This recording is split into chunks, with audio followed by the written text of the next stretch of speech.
Hello viewers. Students को height and distance के question solve करते समय सबसे बड़ी प्रॉब्लम ये आती है कि क्वेश्चन इस प्रकार से लिखा होता है, तो फिगर इसमें नहीं है, ज़्यादातर नहीं दिया जाता, लेकिन कभी कभी दे भी दिया जाता है। तो हम कैसे समझें इसको और कैसे समझ करके फिगर बनाएं?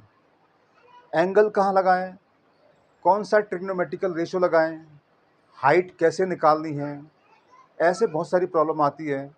और फिगर को फाइंड आउट कैसे करें? तो इन सब की जानकारी देने से पहले, क्वेश्चन सॉल्व करने से पहले मैं कुछ बेसिक जानकारी दे देता हूं, तो आप उनको फॉलो कर लीजिए। तो देखिए है क्या, हाइट एंड डिस्टेंस की कुछ बेसिक बातें हैं, उसको समझ लेते हैं। सबसे पहली वाली बात तो यह है कि ऑब्जर्वर को आप कहाँ पाते हो। ऑब्जर्वर, ठीक है, ऑब्जर्वर पहचानना बहुत ज़रूरी है। यानी कि ऑब्जर्वर वो है जो प्रॉब्लम को देख रहा है, जो किसी चीज़ को देख रहा है, उसको फाइंड आउट कर रहा है, उसको एंगल देख रहा है, हाइट वगैरह ये सारी चीज़ें वो समझता है। तो जब मान लीजिए कि ऑब्जर्वर ये है, यानी कि ये उसकी आंखें मान लीजिए ऑब्जर्वर की, ठीक है। तो जब भी हम इस प्रकार से खड़े होते हैं, तो अपनी जो आई है उससे हम ऐसे, मतलब इन क्वेश्चन में हम फिगर बनाने के लिए तो हमें बिल्कुल ऐसे खड़ा होना है, ऐसे मान लेना है, इमेजिन करना है, और ऐसे करके देखना हॉरिजेंटल में। तो ये हॉरिजेंटल लाइन होती है ना, इसे कहते हैं line of horizontal, line of horizontal. अब क्या होगा कि जब भी हम इस टाइप की प्रॉब्लम सॉल्व करेंगे, या तो ऐसे देखेंगे हॉरिजेंटल से, या हॉरिजेंटल से नीचे देखेंगे। तो जब हम मान लो कोई चीज़ है यहाँ पर देखना और यहाँ देखना है, तो अगर इसको देख रहे हैं, है ना, ये ऑब्जर्वर है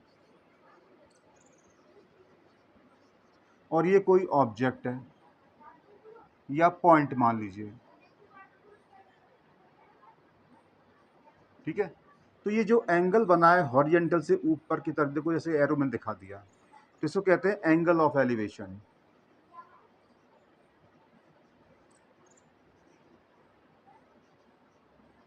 एंगल ऑफ एलिवेशन।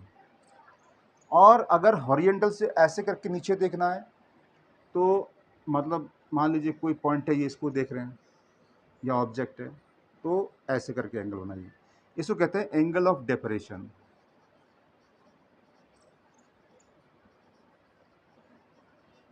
इसको कहते हैं एंगल ऑफ डेपरेशन। और ये जो लाइन है, इसको कहते हैं लाइन ऑफ साइट।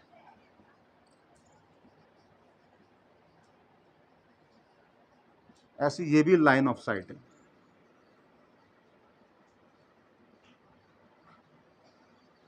ठीक है। तो ये इन बातों का ध्यान रखना है, बस ये छोटी सी बात है, इसको हमें समझना है, और इसके बाद में हम इन्हीं की हेल्प से हम फिगर बनाना सीख जाते हैं। तो चलिए स्टार्ट करते हैं अपने इस क्वेश्चन को सॉल्व करने के लिए, ठीक है।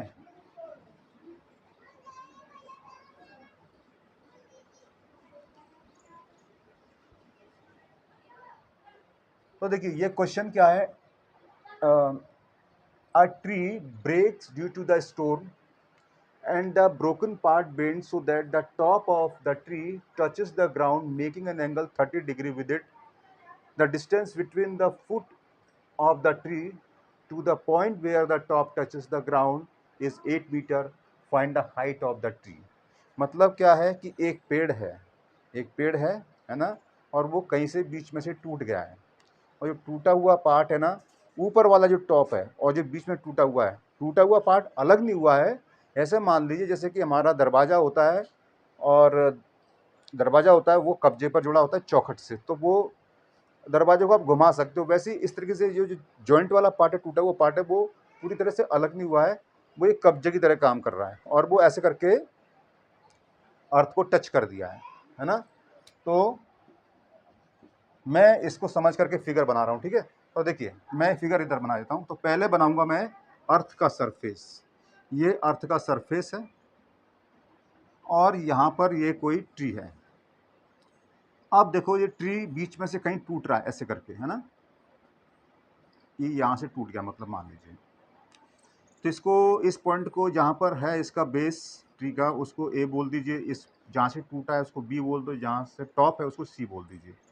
अब ये क्या होगा, ये पार्ट टूट करके इतनी लंबाई का मतलब ये वाला पूरा इस ग्राउंड से टच हो जाएगा टूटने के बाद में। तो देखो ये यहाँ टच हो गया, इसको डी पॉइंट बोल दीजिए, ठीक है। तो वो कहना चाहता है कि इस पूरे ट्री की हाइट कितनी है, एच निकलवा रहा है। तो देखिए उसने क्या किया है कि यहाँ से यहाँ तक की डिस्टेंस दी गई है, कैसे दी गई, कैसे पता किया। अब मैं इस फिगर के बारे में बता रहा हूँ मैंने कैसे पता किया कि a tree breaks due to storm, एक तूफान आया, ट्री यहाँ से टूट गया, and the broken part bend so that the top of the tree touches the ground, और ये जो ऊपर वाला पार्ट है ऐसे करके ये ग्राउंड को टच कर गया, और ये जो टूटा हुआ पार्ट है ये टॉप, ये ग्राउंड से विद इट बोल रहा है, मतलब ग्राउंड से 30 डिग्री का एंगल बना रहा है, ठीक है। अब देखिए ये जो टच स्पॉट, मतलब जैसे कि मान लीजिए कि मेरी आंखें यहीं पर, ऐसा इमेजिन कर लेता हूँ मेरी आंखें ये यहीं पर लगी हुई, ठीक है, इसके पास बिल्कुल ऐसे करके इमेजिन कर लीजिए। तो आंखों से एक हॉरिजेंटल लाइन अर्थ की ग्राउंड हो गई, और ये टूटा हुआ पार्ट है ऊपर ही रहेगा इस हॉरिजेंटल से, इस वजह से एंगल ऑफ एलिवेशन बनेगा। तो ऐसे करके फिगर बना लिया, और ये जो पेड़ है वो ग्राउंड से परपेंडिकुलर होगा, तो ये राइट एंगल ट्रायंगल हो गया, ठीक है। तो देखिए ये पता कैसे लगाया कि एंगल है वो ग्राउंड से ही है। तो देखो थोड़ा सा यहाँ से फिर दोबारा पढ़ लेते हैं। The top of the tree touches the ground making an angle 30 degree with it. तो विद इट मतलब किससे, ग्राउंड से, ठीक है। तो अब देखिए मुझे करना क्या है कि मुझे इसकी हेल्प से, मतलब यहाँ से यहाँ तक की डिस्टेंस दी गई है वो है 8 मीटर, है ना। कहाँ पर है 8 मीटर, ये रही, ये 8 मीटर है, ठीक है। तो भाई पूरी हाइट निकलवा रहा है, लेकिन हम जानते हैं कि हमारे पास अगर ट्राइंगल दिया हो, और राइट एंगल ट्राइंगल की खास बात क्या है कि अगर राइट एंगल ट्राइंगल अगर आपका दिया गया है, तो देखो किसी भी ट्राइंगल में, खास करके मैं यहाँ बात कर रहा हूँ राइट एंगल ट्राइंगल की, तो राइट एंगल में कोई एंगल दिया गया हो, कोई भी एंगल, थीटा मान लो इसको, तो ये 90 डिग्री होता है, ये बाय डिफ़ॉल्ट होता ही होता है, यानी कि दो एंगल हो गए। तो अगर कोई एक एंगल दिया हुआ है इसको छोड़ करके, चाहे ये हो चाहे ये हो, और इन तीनों में से कोई एक साइड दी गई हो, तो किसी भी ट्राइंगल के 3 साइड्स होते हैं, 3 एंगल होते हैं। तो इस ट्राइंगल में क्या 2 एंगल हो गए, एक कोई भी साइड दे दो, तो बाकी की जो 2 साइडें बची उनको भी निकाल सकते हो, और एक एंगल बचा हुआ उसको भी निकाल सकते हो। तो एंगल से निकल आएगा, और जो साइड है उस अकेली साइड से, जैसे यहाँ पर एक साइड दी गई है ये वाली 8 DA दी गई यहाँ पर, उसकी हेल्प से इसको भी निकाल सकते हैं, इसको भी निकाल सकते हैं। तो ऐसे करके हम केवल राइट एंगल ट्रायंगल में 3 एंगल 3 साइड हैं, तो उसमें 2 एंगल एक साइड दी गई हो, तो एक एंगल और 2 साइड जो बच गई वो भी निकाल सकते हैं। बस यही इसके अंदर खेल है पूरा का पूरा, ठीक है। तो देखिए अब मैं क्या करूँगा कि मुझे निकालना है इस पूरे हाइट की, तो मुझे क्या करना पड़ेगा, इस एंगल की हेल्प से ये साइड दी गई है तो ये निकालूंगा, फिर इसी की हेल्प से ये निकाल लूंगा, क्योंकि जो हाइपोटेनस बना है वो टूटे हुए पार्ट से बना हुआ है। फिर बाद में इन दोनों को ऐड कर दूंगा, टोटल हाइट निकल के आ जाएगी। तो मैं क्या लिखूंगा, in triangle D A B, आप नाम कुछ भी दे सकते हो और भी अल्फाबेट यूज कर सकते हो, लेकिन मैंने फिलहाल ये किया, ठीक है। तो इस ट्राइंगल में मैं काम कर रहा हूँ, जिस ट्राइंगल में काम करते हैं उसका पहले नाम लेना पड़ता है ना, सिस्टमेटिक तरीके से ये रूल है। वैसे शॉर्ट तरीके से और भी हो सकते हैं, लेकिन मैं आपको जो मेथड है वही बता रहा हूँ। अब यहाँ पर मैं फॉर्मूला कौन सा लगाऊं, sine cos tan cot sec cosec में से। तो देखिए पहले हमें देखना पड़ेगा एंगल क्या दे रखा है और साइड कौन सी दे रखी है। तो साइड ये दे रखी है, एंगल ये दे रखा है। तो देखिए जब ये एंगल दे रखा हो तो सामने वाली साइड क्या होती है, हमारी परपेंडिकुलर होती है, और नीचे वाली क्या होती है, बच गई जो, वो हमारी बेस है। तो बेस दिया है और एंगल दिया है, हमें ये निकालना है। तो इसका और इसका रिलेशन होता है टेन से। तो tan 30 degree is equal to A B upon D A. अब देखो एंगल 30 डिग्री की वैल्यू जो होती है वो होती है 1/√3, और मुझे निकालना है ए बी। तो ए बी को तो मैं ऐसे ही रहने दूंगा, डी ए की वैल्यू है 8, यूनिट बाद में लगा दूंगा लास्ट में। तो ए बी कितना आ जाएगा मेरा 8/√3, इसको नंबर 1 बोल दीजिए आप।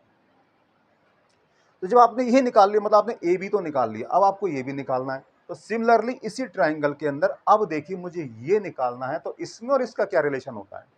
हालांकि अब आपका ये भी निकल चुका है तो आप इन दोनों में रिलेशन ले सकते हो, लेकिन चलो इसी से काम चला लेते हैं हम लोग, ठीक है, क्योंकि हमारे पास वो इक्वेशन बन जाएगा, वो बन गया मतलब। तो इसका रिलेशन किस में होता है, कॉस में।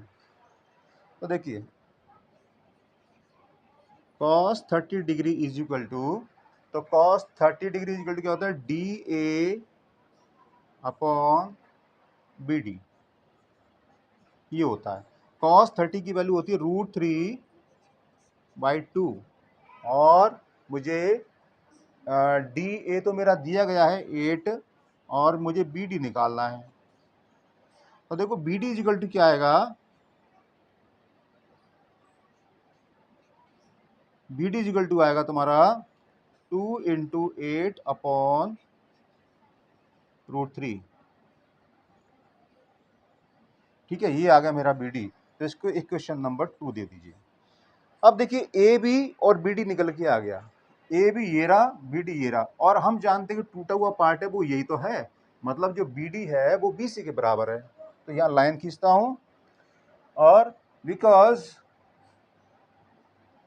B D is equal to B C, so therefore मुझे निकालना है H. H is equal to क्या रहेगा फिर, A B plus B C. तो मुझे हेड निकालनी है, तो क्या करना है, ए बी और बी सी को ऐड करना पड़ेगा, मतलब ए बी और बी सी, और बी सी का मतलब क्या हो गया, B C equal to B D, तो A B plus B D. तो मैं क्या करूंगा, इससे मुझे पता चलना है कि मुझे इन इक्वेशंस का करना क्या है, तो इसके अकॉर्डिंग मुझे इन इक्वेशंस को ऐड करना है। तो मैं क्या लिखूंगा, एडिंग इक्वेशन 1 और 2। तो ऐड कर दो भाई इनको। तो क्या करेंगे कि A B plus B D is equal to 8/√3 plus 16/√3, और ये हमारी h है यहाँ से, तो h लिख दो इन दोनों की जगह। यहाँ से एलसीएम ले लो, तो √3 ये 8 + 16, तो ये आ जाएगा 24/√3। इसको इससे सॉल्यूशन करेंगे तो क्या आएगा, 3 × 8 और √3, जब 3 का √3 से डिवाइड करेंगे तो यहाँ पर क्या आएगा, √3 आ जाएगा। तो हमारा फाइनल आंसर क्या आया, तो h का मतलब क्या हो गया, height of the tree is equal to 8√3 metre. तो यही मेरा आंसर है, और हमारा भी आंसर है, हम सबका आंसर यही है ना।